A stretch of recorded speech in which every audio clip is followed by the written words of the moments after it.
신임 장관들 저희가 때때로 모십니다.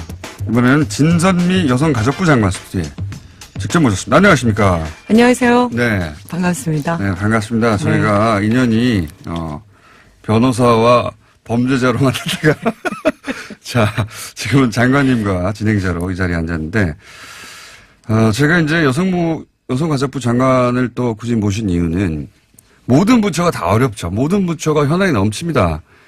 근데 그 여가부는 특히 최근 몇 년간, 그죠? 가장 첨예한 젠더 이슈와 직접 연관된 부처 장관이라 이렇게도 욕먹고 저렇게도 욕먹고 이쪽 요구도 많고 저쪽 요구도 많고, 그죠? 네. 아우, 제가 진짜 요즘 이렇게 좀 보시기에도 좀 그러지 않아요? 되게 이렇게 부피가 늘었다, 뭐 이런 생각 들지 않으세요? 제가 이 세상에 많으면. 모든 욕을 다 먹어서 없애야겠다, 이렇게. 모든 욕을 다 먹어서 없애야겠다. 그래서 좋은 나라 만들겠다. 중국에서 미세먼지를 대학생들이 많이, 자기들이 다, 마셔서 미세먼지를 줄이자는. 자연정화. 저도 이거 좋네요. 자연정화. 네. 어쨌든, 가보니까 예상보다 더 어렵던가요? 아니면. 처음에는 약간 착시 현상이 있었어요. 아시겠지만, 우리 자유민주당이래요. 합치를 바라는 마음으로. 정신 차리시고. 네, 아직, 요즘 과로해요.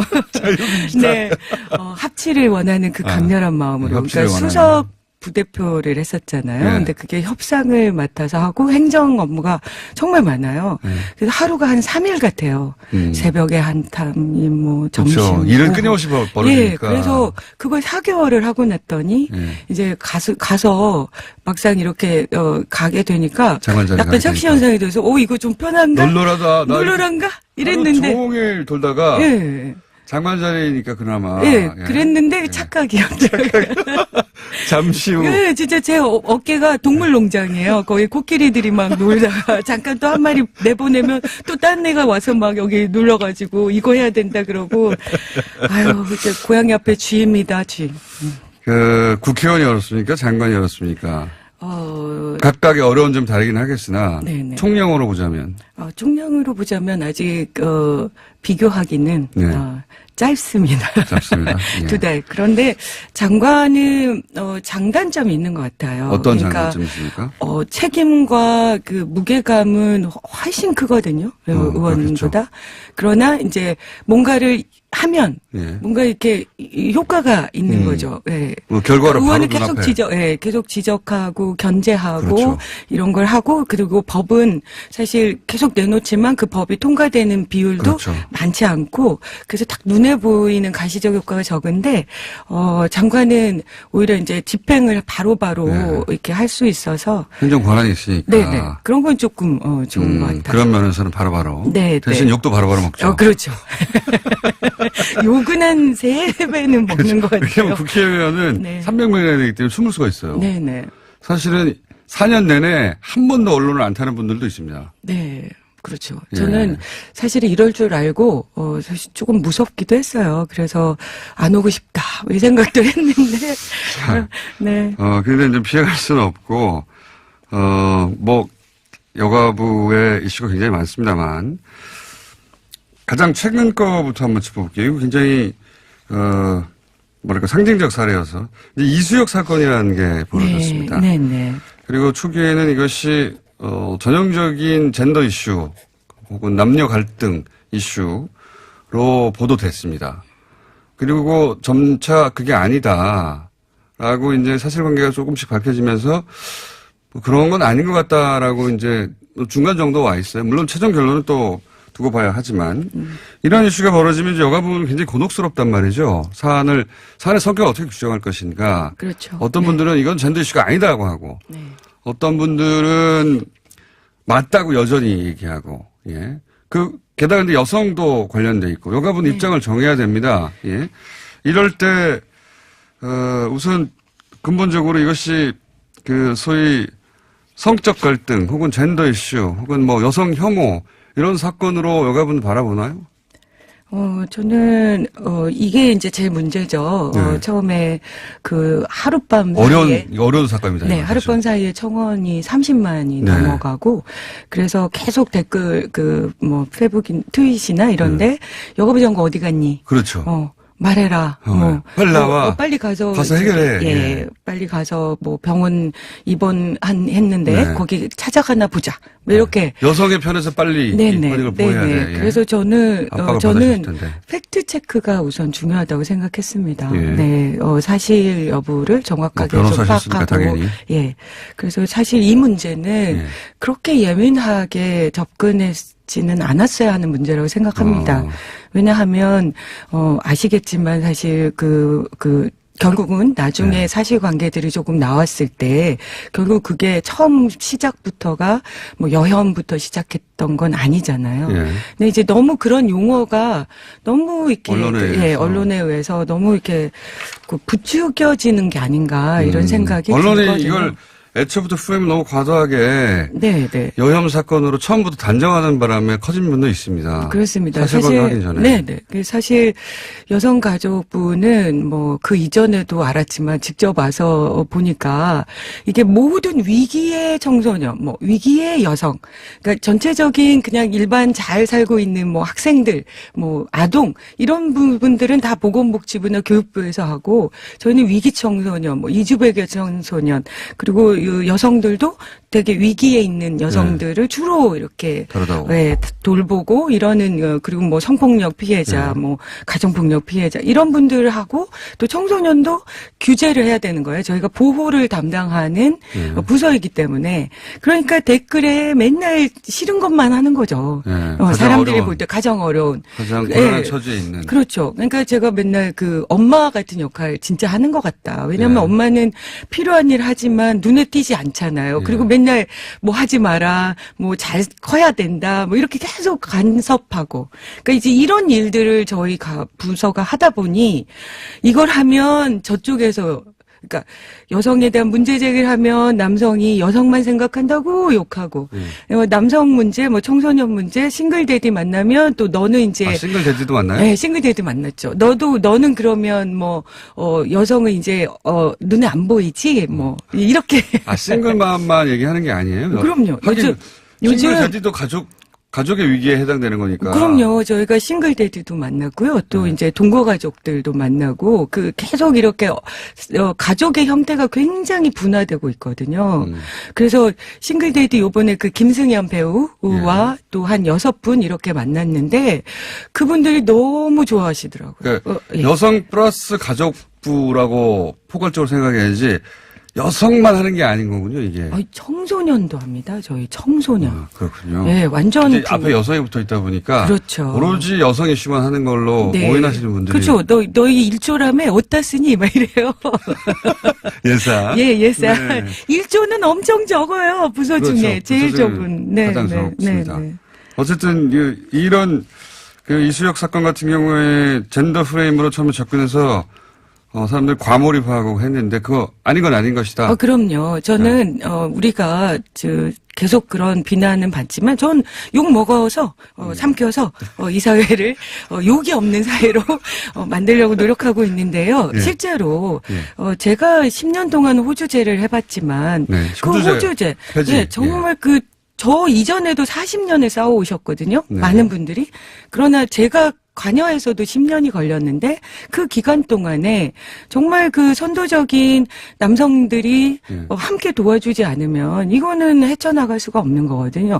모든 사회의 변화는 다 함께 손붙잡고 가는 거죠. 물론 그 과정 속에서 냉정하게 어떤 지점들이 문제가 있으면 그건 가열차게 논쟁하고 때론 싸우고 그래야 되는 거지만 그게 지나치면 안 된다는 거예요. 지금 이 젠더 이슈는 남과 여를 서로 각각 적으로 상정하는 그 정도의 과열 양상으로 지금 진행되고 있는데 그건 적으로 상정하면 안 된다는 말씀이시죠? 그렇죠. 예. 그리고 실제로 이제 지금의 남성들이, 그러니까 주로 이제 문제 제기를 하고 공격을 하시는 분들이 사실 20대, 30대 이런 분들일 텐데, 이런 분들이 전체적으로 사회에서 약간의 일자리 부족이나 청년 문제들이 있는 본인도 거죠. 약자라고 생각하거든요, 그런 사회적으로. 거죠. 예, 청년 문제로 소외받는다고 생각하기 때문에 이 여성 문제가 그래서 복잡한 거거든요.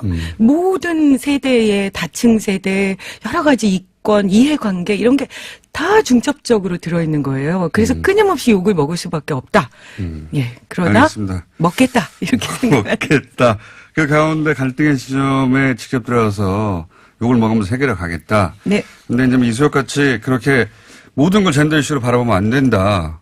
이런. 그런 부분도 있고요. 그리고 이제 실제로 또 여성들의 피해의식은 어느 지점이 있냐면 네. 2015년에 제가 소라넷 폐지를 하게 된 그 배경이 예. 첫 시작이 여러분들이 그걸 살펴봐 주셔야 됩니다. 지금 소란의 이렇게 폐지에 최선봉에 섰던 분으로. 그렇죠. 그러니까 그 당시에 사실은 폐지시킨 저는 분이죠, 사실상. 얹혀간 거죠. 아니 저는 얹혀간 거예요. 왜냐하면 그럼 앞장서신 분이. 그 디지털 성범죄가 이렇게 심각한 예를 들어 문제였음을 몰카가 뭐 예, 유통된다든가. 처음 거론한 게 그 친구들이거든요. 근데 저보고 이제 뭐 메갈리안이다, 뭐 워마드다, 뭐 이렇게 얘기하는데 전 그거를 냉정하게 보고 있습니다. 중심 잡고. 근데 사실 그 메갈이라고 하는 그 커뮤니티가 미러링을 하면서 네. 그 문제 제기하지 않았으면 저는 소란을 폐지한다고 디지털 성범죄 이렇게 이슈화되지 않는다고 생각해요. 어떻게 초등학생이 자기 엄마 샤워 사진을 올리고 그것이 막 칭찬받고 그러면 그 커뮤니티에서 영웅이 되는 거예요. 아예 급이 올라가는 거거든요. 그렇습니다. 그런 일들을 방기하셨잖아요. 그 긍정 효과 분명히 인정해야 된다는 것이고. 그렇죠. 예. 그러나 그것 또한 지나치면 안 되는 거죠. 그것도 선을 넘은 지점들이 이제 요즘 보이기 시작해요. 네네. 자주 많이. 네. 그래서 그게 문제가 되잖아요. 네. 특히 이제 뭐 오마드 같은 경우에는 비판도 많이 받는데 이 경우에 초기의 긍정적인 면과 지금의 어떤 부정적인 면에 대해서 입장을 어떻게 여가보고 져야 되느냐. 이 문제 어렵죠. 좀 피하면 안 될까요?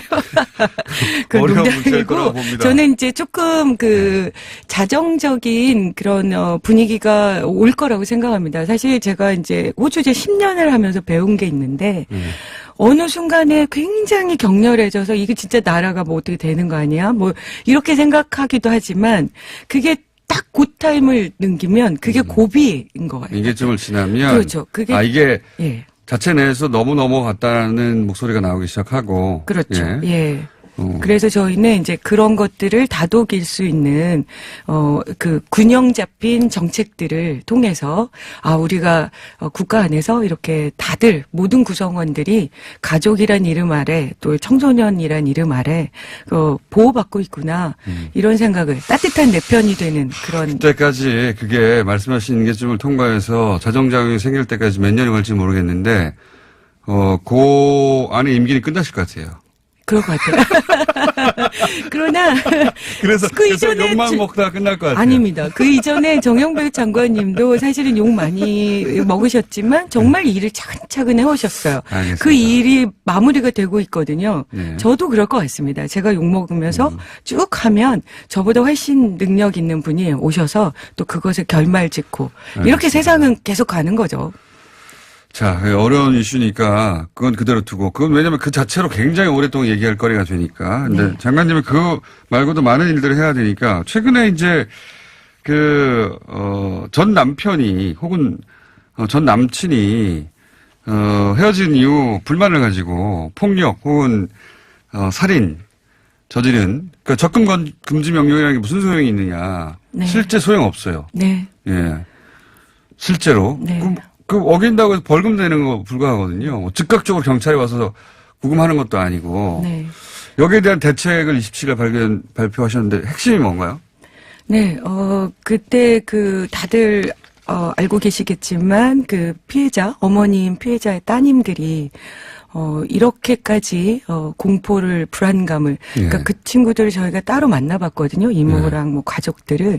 근데 이분들은 일단 너무 공포스러운 거예요. 그러니까 또 다른 그렇죠. 피해자를 다시 또 보게 될까봐. 네.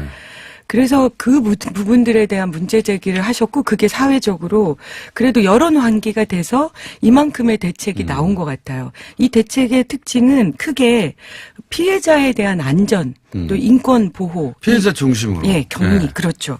그리고 가해자에 대한 엄벌. 네. 또 재범을 어떻게 방지할 건가. 그거 굉장히 어려운 일이죠. 네네. 네, 지금 적금 금지 명령 받아내기도 어려워요. 그렇죠. 어려운데 받아내봐야 소용이 없어요. 그렇죠. 예, 어겨도 벌금 내는데 그 뭐 돈 내고 말지 또는 돈 내고 말지가 아니라 그렇게 해서 정말 사람이 죽고 난 다음에 무슨 소용이 있습니까? 그게. 그렇죠. 네. 예. 그래서 저희가 이제 초등 조치를 강화하는 것에 우선 초점이 있고, 그다음에 격리 조치의 실효성을 확보하는데 초점이 있고 그렇거든요. 그리고 이제 가해자에 대해서 엄벌. 그러니까 일단 이것의 핵심은 이제는 우리가 보통 가정폭력은 저도 변호사 하면서 이런 일들을 조금씩 해봤지만 가정폭력에 대한 사회의 입장은 어떤 거였냐면 가정이라는 건 집안일이다. 집안일이다. 알아서 그리고 해결하게 둬라. 가급적이면 화해를 시켜서 예. 계속 유지시키는 게 도움이 그렇죠. 되는 거다. 맞습니다. 이제 이런 관점에서 시작이 되는 거예요. 예. 그러다 보니 초등 대형에서 물론 화가 나서 서로 막 이제 막 이렇게 싸우다가 전화를 하지만 신고를 하지만 부부싸움은 칼로 물려. 예, 막상 신고해서 가는 그 동안에 또 거기서 뭐 별의별 일들이 생기는 거죠. 뭐 협박을 한다거나 또 그래도 우리 아버지인데 뭐 그래도 우리 뭐 어머니인데 이렇게 하면서 하게 되면 격리가 안 되는 거예요. 초등 때. 알겠습니다. 그래서 긴급 임시 조치에 즉시 체포, 유치장 유치 방안 이런 부분들이 담보가 되고 접근 금지 명령도 원래는 장소 중심이었는데 사람 중심으로 바꾸고 그것을 위배하면 원래는 과태료밖에 그렇죠. 안 됐거든요. 근데 이제 징역형까지 가능하다. 알겠습니다. 예. 장관님 네. 시간이 다 돼버렸어요. 어머. 별마디 안 했는데. 아니 또 가정폭력 그 나오셔야 대책에 되겠네요. 대한 얘기 하기로 했던 여성부 건데. 장관 진선미 장관이었습니다.